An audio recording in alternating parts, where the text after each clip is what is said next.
Hi everyone, so I'm Megan Joyce and I'll be talking about our last discussion question about how I explain what a BCBA is exactly to someone.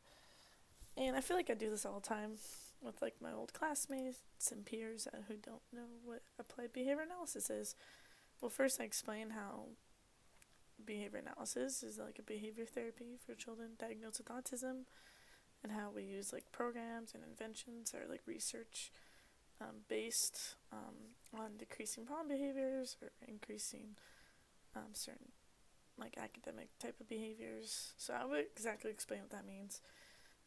First, I would use like things we talked about is like operant conditioning and reinforcement and what actually punishment is. So I would use multiple examples about what we learned through this course. I would even probably start out with explain what autism spectrum disorder is, because some people don't know what that is and why behavioral science is used for children with autism spectrum disorder.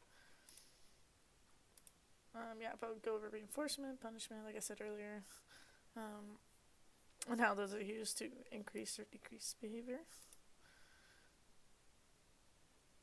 Also, I would explain what verbal behavior is and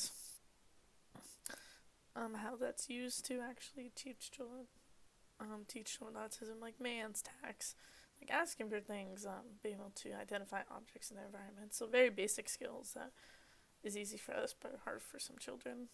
So I would go over those different type things. Maybe not explain exactly what verbal behavior is, that's very confusing, but explain like what a man is, and tact is, interverbal. Like we use interverbals every day in our lives. So I would use examples from real life scenarios. Like we use interverbals to have it in a conversation. Oh, what's your name? What are you doing? So it's like filling in the blank basically.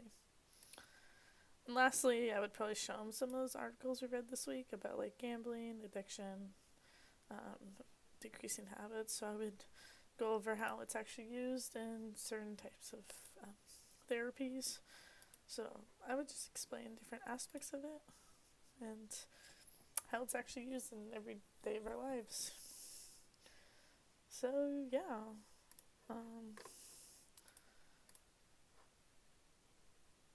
but yeah, but people's knowledge of applied behavior analysis is very slim, as you know. So I think it'd be good to like discuss the basics of what it is and how it is very useful for children diagnosed with autism, or honestly anyone. So, yeah, okay. Well, thank you.